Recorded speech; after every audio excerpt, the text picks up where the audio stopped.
안녕하세요. 사명원리 기독선 일관독법 총괄제시라는 기독선, 성경이 열리고 구원과 만나는 기독선의 모선사입니다. 한 주간도 하나님 은혜 가운데 평안하시고 무탈하신가요? 오늘도 하나님이 주신 은혜와 사랑과 그 기쁨의 연속들이 연속되어지시기를 기도합니다. 오늘은요, 나의 몸은 무엇을 담고 있는가? 주제가 뭐라고요? 네, 나의 몸은 무엇을 담고 있는가? 몸의 세 가지 종류에 대해서 알아보도록 하겠습니다. 늦은빛 성령의 지금은 지혜와 계시의 영들이 이제 풀어져서 주님 다시 올 것을 이렇게 준비시켜주고 마지막 추수의 비밀이 열어지고 있기 때문에 은혜 가운데서 성령이 이제 강하게 모든 것들을 보여주고 계십니다. 그래서 이제 무엇보다도 지난 세기의 그 교회 종교 아이들은 이 혼의 생명, 또 죄의 종의 생명, 그리고 영의 생명들에 대해서 구분하지 못해요. 즉 가을 절기의 나팔절 성물, 그리고 속죄절의 성물, 그리고 장막절의 성물들을 구분하지 못합니다. 가을 거지, 가을 수확에 하나님께서 왕국을 완성시키기 위해서 당신의 아들과 신부들을 먼저 추수하고 그 다음에 야곱의 남는 자들, 저 사람의 아담의 후예들로 해서 혼의 생명들을 추수하고 그것이 여자의 부활이죠.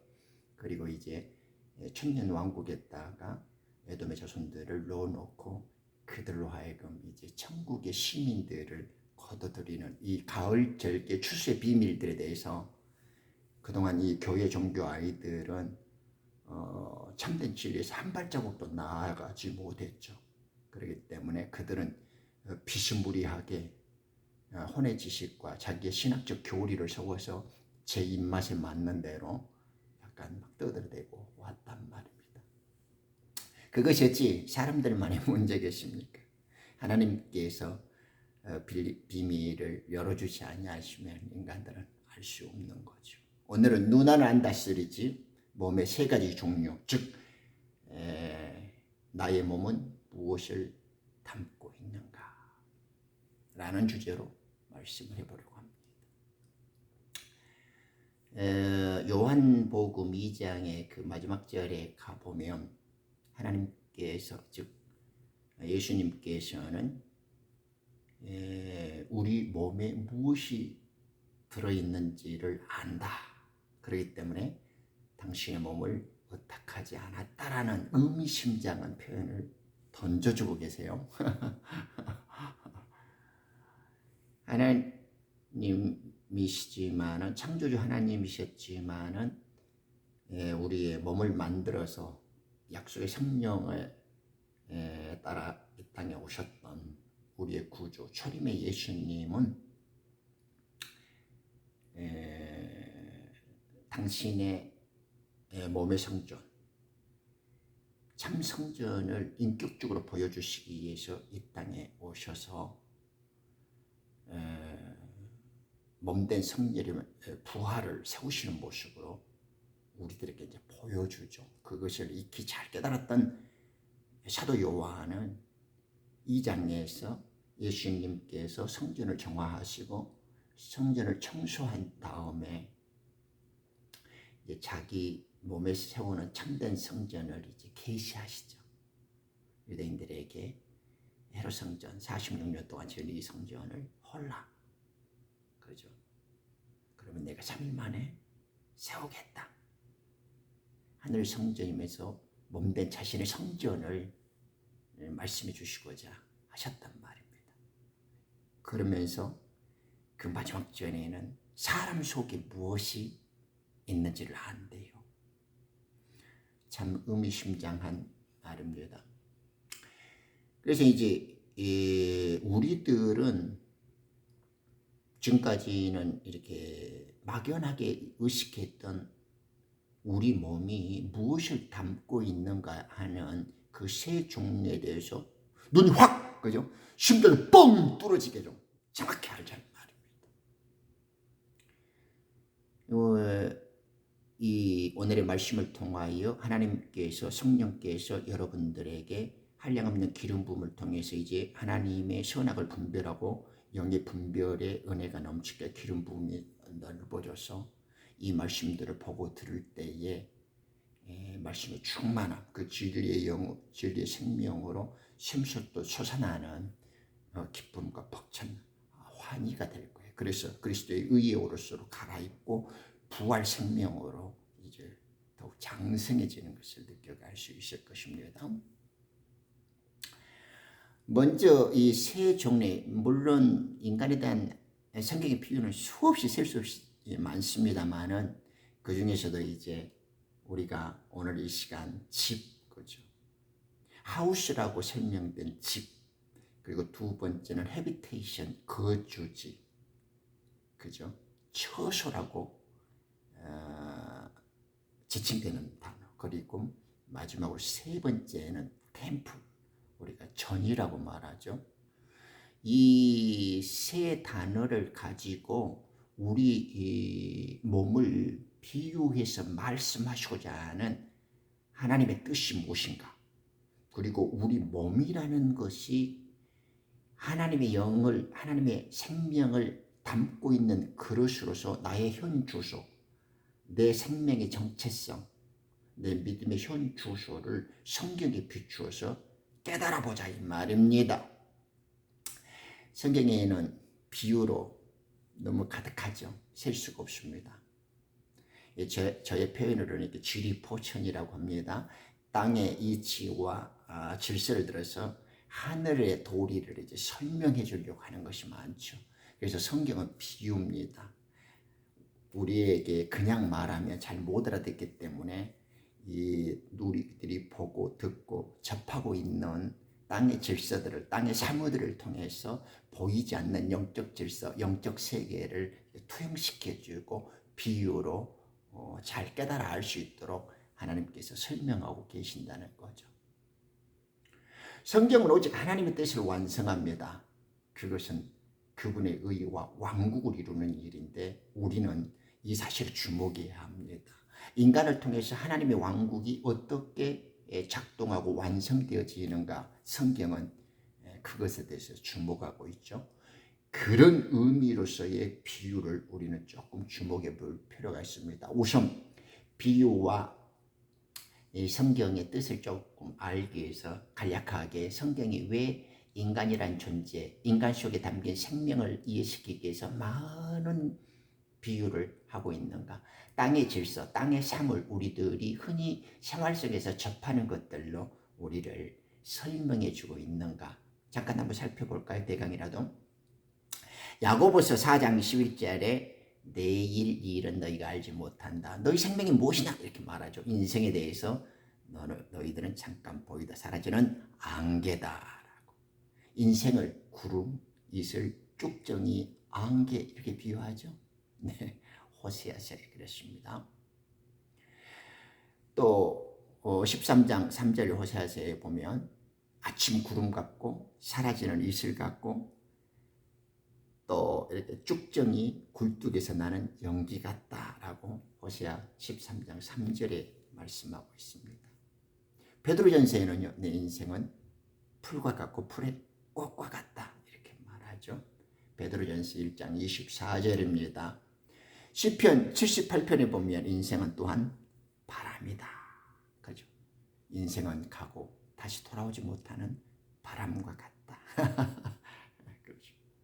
또 시편과 역대상에서는 인생을 나그네라고 하죠. 주와 함께 있는 나그네이며 모든 조상들처럼 떠돌고 있습니다. 이렇게. 시편 119편 19절에도 나는 땅에서 나그네가 되어 싸우니 이러죠. 역대상 29장 15절에 우리 조상들은 주 앞에서 나그네요, 임시 머무는 자요, 땅 위에서 우리들의 날들은 그림자와 같고 영구히 지속되는 날이 없습니다. 이렇게 말합니다. 뭐 성경의 비유야 한도 없습니다만 이렇게 하고요. 그러나 성경이 제시하는, 성경이 무엇을 말하려고 하는가, 인간에게 대해서 무엇을 말하려고 하는 많은 비유 속에서도 가장 강력하고 완벽한 비유를 말씀하고 있습니다. 그것은 에레미야 18장의 토기장이 하나님의 비유입니다. 첫사람 아담을 만들 때도 토기장이처럼 우리의 티끌을 모아서 흙으로 조형을 하죠. 그 다음에 당신의 호흡, 당신의 영, 당신의 말씀을 콧구멍에다가 생명의 호흡을 불어넣죠. 하나님의 형상, 하나님의 말씀을 넣어주시니까 첫사람 아담은 혼으로 구속받는 살아있는 혼이 되었다. 혼에 부활하는 자가 되었다라고 우리에게 가르쳐주고 있죠. 그러므로 토기장의 하나님에 대한 비유는 성경을 꿰뚫어 보면 비유 중에서도 가장 우선순위와 최중요한 비유라는 걸 알 수 있습니다. 18장에 보면 에레미야에게 토기장의 집으로 내려가라 그러죠. 이스라엘 백성들은 너무나 하나님의 속을 썩히고 하나님의 명령을 준수하지 않습니다. 이스라엘 백성이 아니고 인간 자체, 이 죄와 사망의 권세 아래 눌려있어 마귀의 포로가 된 자들의 현주소가 다 그렇습니다. 이스라엘이라고 다른 사람이 아니죠. 네, 내가 지난번에서도 말씀했지만은 이스라엘은 우리 모두를, 하나님의 왕국의 식구들을 다 일컬어서 만들고 싶은 큰 민족을 이스라엘이라고 우리는 표현하고 있습니다. 에레미야가 토기장의 집으로 가니까 롤을 돌리고 있습니다. 그릇을 빚고 있었죠. 에레미야가 주목하는 것은 진흙으로 그릇을 만들어내는 토기장의 실패가 아니었습니다. 잘못 빚은 진흙을 버리지 않고 다시 새로운 그릇을 위해서 준비하고 있는, 버리지 않고 그 진흙을 새롭게 만들고 있는 토기장이었습니다. 그 모습에 주목했을 때 하나님께서는 에레미야에게 했죠. 이스라엘 족속아, 이 토기장이가 하는 것 같이 내가 능히 너희에게 행하지 못하겠느냐?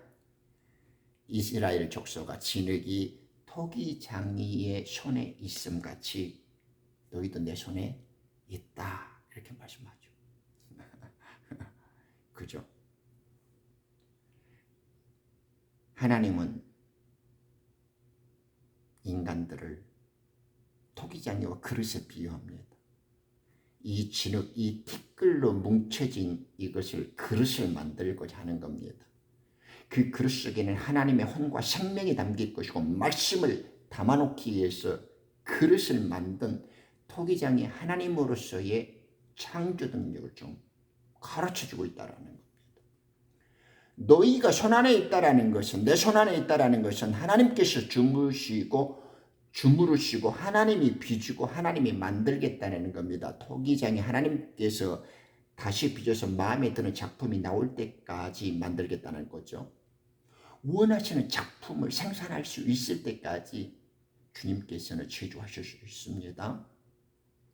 분명하게 진흙으로 만들어진 것은 그릇인데 그 작품은 어떤 용도를 갖고 있단 말입니다.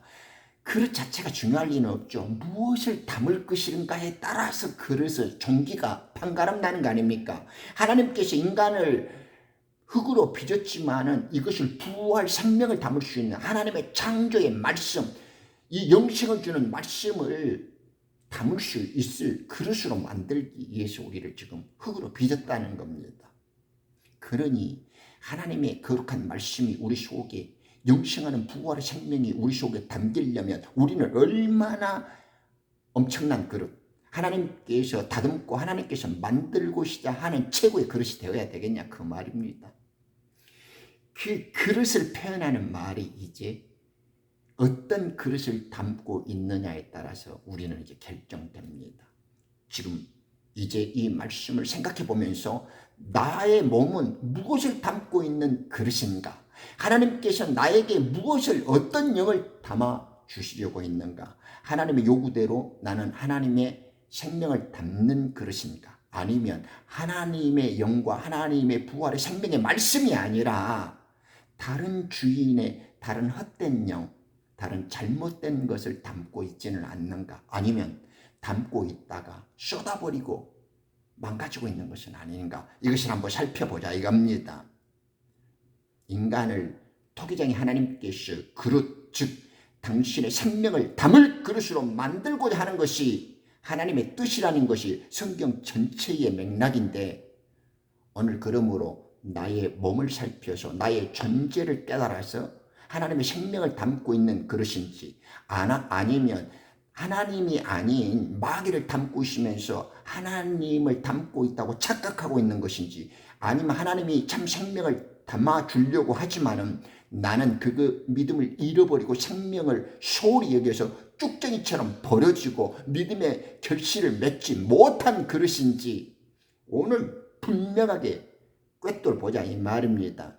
그러기 위해서는 요한복음 2장 21절에 직접 예수님의 말씀을 한번 검토해 보시죠. 2장 21절에 보면 헤롯 성전을 무너버리라 3일 만에 내가 다시 세우리라 하면서 21절에 보면 He spake of the temple of his body 이렇게 말하죠. 그분의 몸의 전을 말씀하셨다 이렇게 말합니다.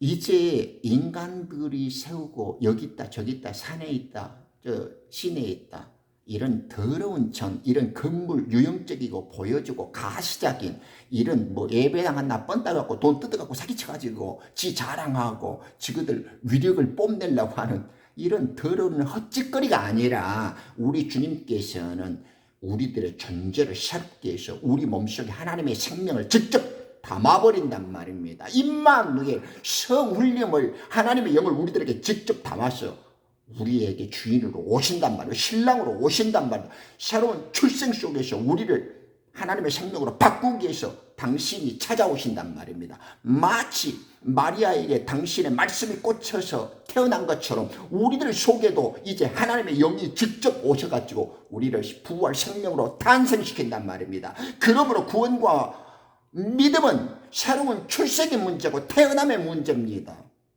우리의 모양이 구차하고 초라하고 쪽팔려도 그게 중요하지 않습니다. 하나님이 우리를 태어나게 하시고 하나님이 우리와 결혼해 주시는 게 중요합니다. 출생의 문제입니다. 믿음과 구원은 결혼의 문제입니다.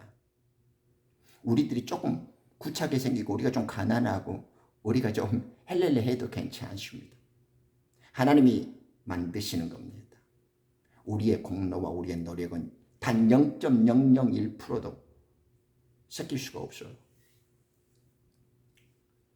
이 계시록의 21장 22절을 보면 이 전, 우리가 하늘전이라고 부르는 것이 결국 예수님 자신이었다라고 말씀하죠. 그러므로 하늘의 전에 올라가 본 요한이 바라보니 그 하늘의 전이 없어지고 결국 그 전이 어린 양이신 예수 그리스도였다 이렇게 고백하지 않습니까? 그러니 하나님의 사랑과 말씀으로 가득 차면 내가 전이고 온 우주가 이제 새하늘과 새 땅에서 하나님의 전이 되는 겁니다. 전이로 표현된 하나님 어린 양 예수 그리스도의 완전하심, 이 전능하심, 이 무궁하심, 그래서 너무 멋있죠? 예수님께서 고린도전서 3장 16절에 보면 우리 너무나 많죠. 사도 바울이 강력하게 증언하지 않습니까? 너희가 하나님이 저진 것을 몰랐느냐? 하나님의 영님께서 너희 안에 거주하고 있음이라. 이렇게 지금 말씀하죠. 이것이요, 이제 좀 제대로 의역해서 다시 한번 강조해 보면 하나님의 그 영이 너희 속에 계신다. 그렇기 때문에 너희들은 하나님의 전이다. 그걸 몰랐냐? 이렇게 지금 말씀하고 있는 거예요. 그죠? 사도 바울은 이 하나님의 뜻과 하나님께서 완성하시고자 하는 하나님의 왕국에 대해서 그리고 하늘의 비밀에 대해서 너무나 잘 알고 있었던 분이라 이렇게 말씀하실 수 있어요. 여러분, 내 속에는요 하나님이 사신다고요. 어떻게 그럴 수가 있어요? 야, 세상에서 제일로 큰 비극과 불행은 밥을 굶고 가난하고 병에 걸리는 것이 아니고요, 내 속에 살아주신 하나님을 믿지 못하고 깨닫지 못하는 거예요. 그러면 모든 것이 불편해지고 아무리 좋은 것도 아무리 아름다운 것도 다 개판되는 거예요.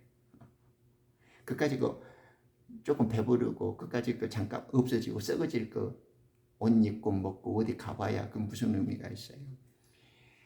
우리 존재 속에 하나님이 담기고 내 몸속에 하나님이 오셔서 살아준다는 것보다 더 아름답고 빛난 역사가 어디 있습니까? 여러분, 우리의 몸이 하나님을 담고 있는 그릇이고 하나님이 거주하시는 궁전의 삶을 살고 있는가요? 내가 궁전이라면 하나님의 창조의 능력이 내 속에 머물고 있는 왕궁이라면 저런 눈에 보이는 저런 개짓거리하고 더러운 것들, 이런 세상에 쓰러지고 하찮은 거 태워버리면 없어질 이런 세상 것들 먹고 입고 쓰고 마시고 어디 자랑할 것, 그런 것이 눈에 들어오겠습니까? 이런 걸 깨달아야 참 진리가 되는 거이고 그 진리가 나를 자유케 하는 거죠. 돌아갈 고향이 있고 기다리시는 아버지가 있고 영원히 살 곳이 있는데 이 땅에서 고민하고 걱정하고 자유를 누리지 못할 것이 뭐가 있어요? 이런 이유 때문에 성도는 거룩하게 되는 겁니다. 하나님이 거룩하니 우리도 거룩해 줄 수 있는 것입니다. 내가 거룩한다고 해서 거룩해지는 게 아니에요. 하나님께서 거주하시도록 나를 거룩하게 만들고 하나님이 오셔서 나로 하여금 거룩해질 수밖에 없도록 하시는 겁니다. 그래서 성도의 몸은 하나님의 말씀이 항상 살아계셔서 함께 살아주는 거죠. 사시는 거죠. 그래서 고린도전서 6장 19절에는 완벽하게 우리를 다시 한번 죽여주죠. 너희 몸은 하나님께 받았대요. 우리가 예전에 죄의 몸, 첫사람 아담의 후예로 왔을 때 율법 아래에서의 이 육체, 이 진흙은 썩어질 몸, 이 천한 몸, 이 더러워진 죄의 몸은 이미 성령에 의해서 불살라져 버렸어요. 그리스도의 할례에 대해서 떨어져 나가 버렸어요. 그래서 우리가 지금 가진 이 몸은 부활의 몸입니다. 그러죠. 예수 그리스도의 몸이에요. 아버지께로 나아가야 할 썩지 아니하는 영광의 몸이고 존귀한 몸이고 아버지가 기뻐하시는 천과 흠이 없는 거룩한 몸이란 말입니다. 그렇기 때문에 고린도전서 6장 19절에 우리 이 부활의 몸, 지금은 어둠에 있어서 그리스도의 나라로 옮겨졌고 하나님의 우편 보좌에 앉아있는, 예수님과 함께 앉아있는 내 몸은 하나님께로 받는 부활의 몸이에요. 영원한 몸이라고요. 영생하는 몸이에요. 그렇기 때문에 너희 몸은 너희가 하나님으로부터 받은 바 너희 안에 계신 거룩한 숭님의 거룩한 성령님, 그죠? 제 표현으로 성훈님, 하나님이 저기 있을 땐 하나님이에요. 우리 눈에 보이는 건 예수님이고 그 예수님이 영으로 나와 함께 내 속에서 살아주실 때는 성훈님, 거룩한 숭님, 그 성훈님의 전이라고요. 하나님 영의 집이에요. 내가 하나님이 거주하시는 왕궁이 되는 거예요. 내 존재, 내 몸이요. 그러므로 너의 몸은 너희들 것이 아니다. 이런 거예요. 왜? 그리스도께서 자기의 피를 흘려 값진 피 흘림으로 우리를 구속해 주시고 우리를 샀잖아요. 우리의 몸을 사주신 거예요. 여러분. 누가 나를 사줘요? 거추장스럽지. 우주의 주인께서, 생명의 본 주인께서 우리를 자기 생명을 주고 사줬어요. 누가 나 사라 그러면 오히려 쓰레기 버리듯이 돈 주고 갖다 버려야 돼요. 우리 예수님께서는 우리를 얼마나 귀하게 보셨간데 자기 목숨 보고 바꿔줘요. 그죠? 너무 값진 은혜요, 사랑이죠. 아버지께서 아들을 사서오는데 자기 목숨을 주고 사왔다 이 말입니다. 그러므로 귀한 줄 알아야 돼요. 아버지의 사랑이 무엇인지, 주님의 뜻이 무엇인지를 좀 알고 살아야 된다 이 말입니다. 이제 내 삶이 내 것이라고 말하지 마요. 내 삶이 내 것이라고 말하는 이 불쌍한 애들은 아직도 하나님의 사랑과 진리의 영생에 대해서 모르는 자들이에요. 이것은 하나님의 아들 거룩한 신부라고 불리우며 남자의 품얼로서 예비되어진, 즉 마지막 추수 때에 영의 아들로서 빛의 아들로서 고기를 남는 어부가 되어지는 화목직책의 사명을 받은 자들, 즉 머리 대신 예수님과 함께 들러붙어서 지체라고 불리우는 아들들의 몸의 상태, 그것을 거룩한 성전, 템플이라고 부른다고요. 왕궁 아셨죠? 내 몸은 왕궁인가? 두 번째 알아보자고요. 처소라고 그러죠. 처소. 근데 성경에는 이런 말들이 다 복합적으로 써져 있어요. 하나나 땅을. 예를 들면 처소다. 지금 우리가 공부하는 하우스다. 이 템플이다. 그 더럽게 되어지면 음료의 템플이 되는 거예요. 그죠? 적그리스도의 템플이 되는 거. 하우스가 하나님의 집이 되면 하우스가 되는데 그 귀신이 들어오면 귀신의 하우스가 되는 거죠. 지금 우리가 헤비테이션 공부하는데 이제 하나님이 거주하고 하나님의 말씀이 살아야 되는데 오히려 귀신의 비진리, 이 뱀의 사탄의 거짓 속임수가 우리를 사로잡아 보세요. 그러면 우리는 뱀의 속을 음료의 처소가 되는 거예요. 이렇게 많이 있지만 이제 특징들이 있다 이 말입니다. 두 번째, 헤비테이션이라고 하는 우리는 보통 처소, 거주지 이렇게 번역이 되어 있는데 성경에서는 이렇게 음료의 처소다, 악의 소굴이다, 강도의 굴이다 이렇게 표현하잖아요. 이 뱀의 씨들이 있고 이 사탄의 종자들이 있단 말입니다. 가인의 후예들이라고 부르는 작자들이 있어요. 이런 놈들이 거하는 곳은 이 음녀의 처소가 돼요.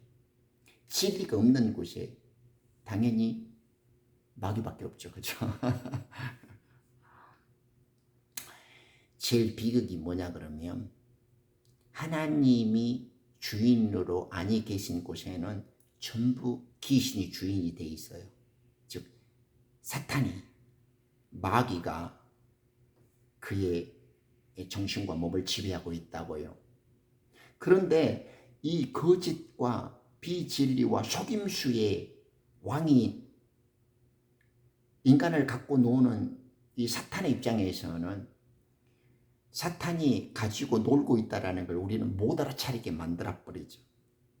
그러니까 사탄의 지배를 받고 이 귀신의 노름에 놀아나고 있으면서도 그걸 알아차리지 못하는 거예요. 이게 진짜 비극이고 불행이죠. 그래서 세상에 일어나는 모든 어둠과 파괴적이고 이 더럽고 악한 것들이 다 이런 연유 때문에 빚어지는 것들이죠. 계시록 18장 2절에 대해 아주 간단하고 강력하게 증거합니다. 이렇게 보면 이러죠. 세례 요한이 무너져가는 바벨론을 보고 이야기하는 겁니다. 그런데 이 바벨론을 지칭하고 설명하는 표현이 무엇이어요? 바벨론, the great is fallen. 그죠? 바벨론이 무너졌도다. is fallen. 무너졌도다. 그렇죠. 그런데 it became 되어 있었어요. 어떻게 변했냐? The habitation of devil. 마귀들의 거처, 마귀들의 거주지, 마귀들의 동네다 이 말이에요. 바벨론이요. 그리고 the hold of every foul spirit 이렇게, 그죠? 이게 이 더러운 영들의 소굴, 더러운 영들의 감옥에 저기 이제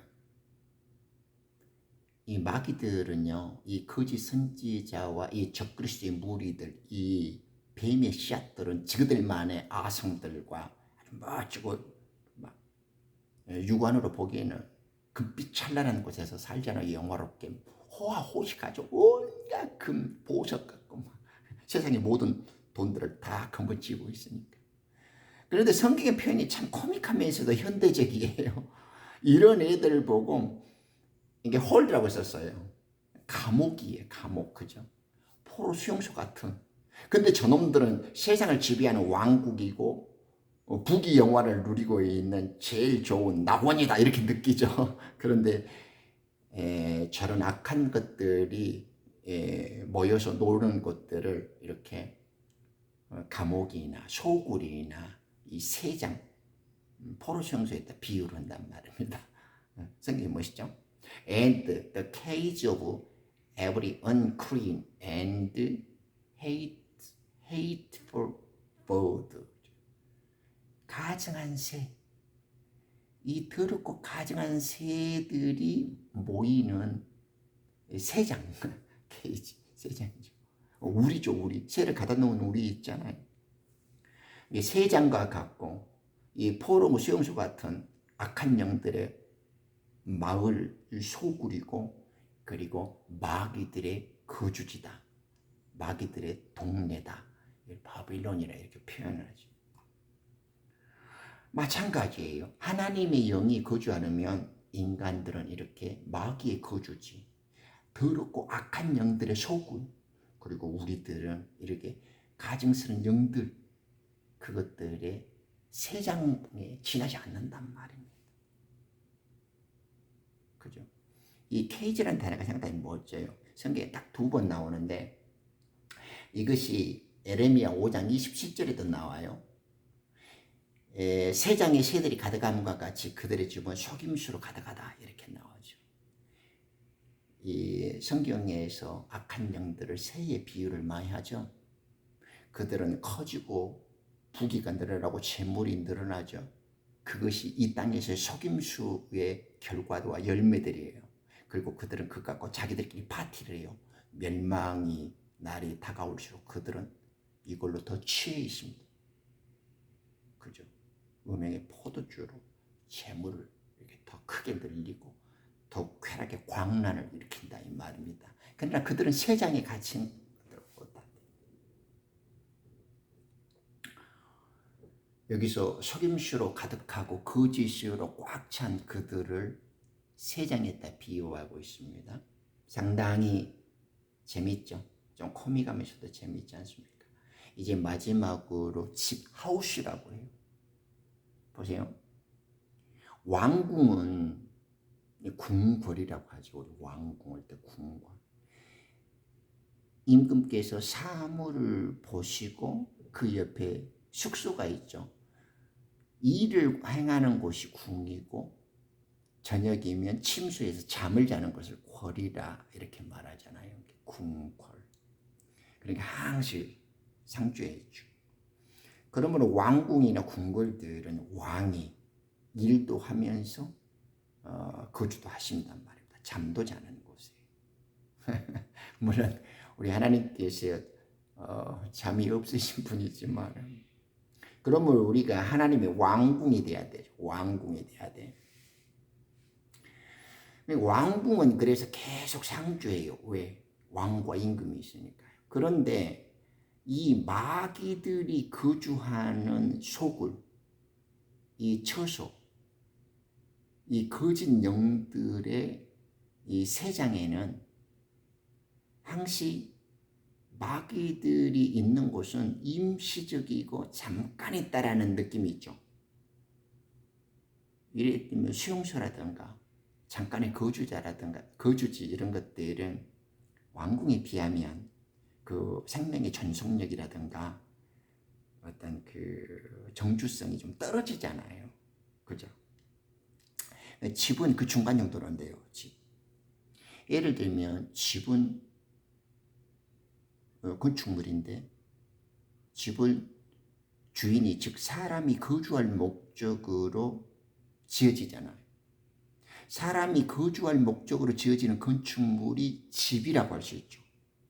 그러므로 집은 주인을 필요로 하죠. 주인. 그런데 자, 주인이 누가 되는가 하는 문제와 주인이 거주하지 않는 집이 있을 수 있죠. 그죠? 그러면 이 혼의 생명들, 첫사람 아담의 계열로서 지금 율법 아래에서 종교인으로 사는 이자들, 선의 열매로 선택받았지만 믿다가 떨어지는 쭉정이와 같은 자들, 이 아예 처음부터 뱀의 종자로서 가라지와 같은 자들은 이 뱀의 소굴, 그리고 마귀들의 처소, 새의 속임수로 가득 찬 새장과 같은 상태로 사는데, 이 선의 열매야 악의 열매로 나오느냐? 율법 종교인들, 이 야곱의 남는 자라고 부르는 자들은 선의 열매로 추수되어지기도 하고 악의 열매로 떨어지기도 한단 말이야. 믿음을 잃어버리고 구원을 상실되어져요. 그래서 쭉정이가 되어버릴 수도 있어요. 그렇죠? 그러니까 집이라는 것은 올바른 주인이 정착해서 다듬어져서 가꾸어지기도 하는데, 잘못되어지면 그 주인이 주인답지 못하고 비명 행사해버렸거나 그저 주인이 노름이나 도박을 해갖고 뺏겨버려가지고 남의 집이 돼볼 수도 있잖아요. 집이 집답게 못되게 파괴가 돼볼 수도 있죠. 부서지고. 그런데 이 혼의 생명들의 몸을 이끌어서 우리는 집이라는 개념, 그러니까 하나님의 집이라고 불리우는데, 선의 열매로 추수되어지는 집도 있고 쭉정이처럼 버려지는 집도 있어요. 그런데 마귀도 일곱 귀신의 이야기에 보면 자기 집이라고 부르잖아요. 육신이 집이라고 불릴 때 그 개념을 이제 상당히 날카롭게 보자고요. 지금 우리들의 영적 정체성과 우리 몸의 현 상태를 분별할 수 있어야 돼요. 인간은 자신이 알든 모르든 필연적으로 마귀에게 사로잡혀 있죠. 예수님이 와서 우리에게 그것을 깨닫게 해주기 전에는 우리는 그것을 모른단 말입니다. 하나님께서 진리의 영의 계시를 보내주셔가지고 알게 해주셔야만 비로소 우리는 하나님의 영을 바로 모시기 전까지는 마귀에게 사로잡혀서 종노릇하고 있었다라는 것을 깨닫게 됩니다.